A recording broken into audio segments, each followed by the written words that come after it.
اعوذ باللہ من الشیطان الرجیم بسم اللہ الرحمن الرحیم السلام علیکم ورحمۃ اللہ وبرکاتہ۔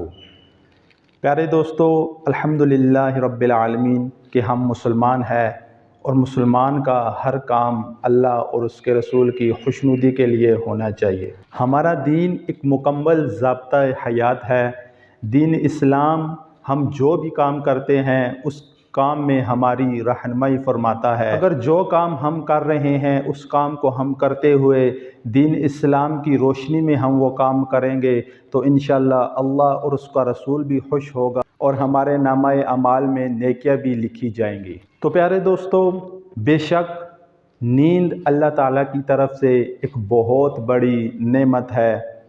روزانہ آپ بھی سوتے ہیں، میں بھی سوتا ہوں، ہم سب سوتے ہیں۔ سونے سے پہلے اسلام نے ہماری رہنمائی فرمائی ہے کہ کیسے سونا ہے، سونے کے آداب کیا ہے، سونے سے پہلے کون سی دعا پڑھنی چاہیے۔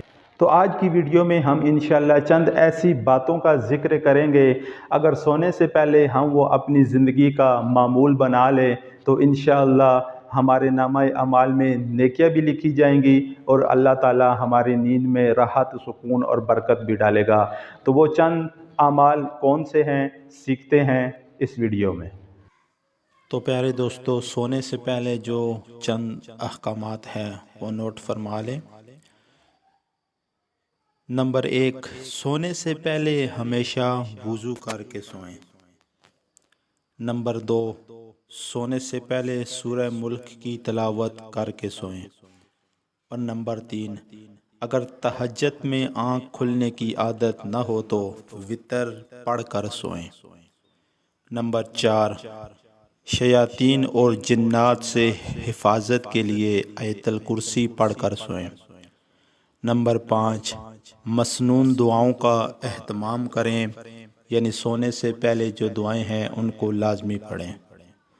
نمبر 6، تسبیحات فاطمہ یعنی 33 بار سبحان اللہ، 33 بار الحمدللہ اور 34 بار اللہ اکبر پڑھ کر سوئیں۔ اور نمبر 7، تمام مسلمانوں کو معاف کر کے سوئیں۔ نمبر 8، اپنے گناہوں پر توبہ اور آئندہ نہ کرنے کا عزم کر کے سوئیں۔ اور نمبر 9، فجر کی نماز کے لیے الارم لگا کر سوئیں اور یہ نیت فرما لیں کہ انشاءاللہ تعالی صبح اٹھ کر نماز فجر ضرور ادا کروں گا۔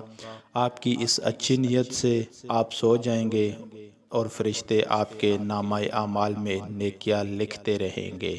امید ہے پیارے دوستو آج کی ویڈیو آپ کو پسند آئی ہوگی۔ اگر ویڈیو پسند آئے تو ویڈیو کو لائک کریں اور ہمارے چینل کو سبسکرائب کریں تاکہ ہر آنے والی ویڈیو آپ کو بآسانی مل سکے۔ ملتے ہیں اس طرح کی مزید اچھی ویڈیو کے ساتھ۔ اپنا بہت سارا خیال رکھیے گا۔ اللہ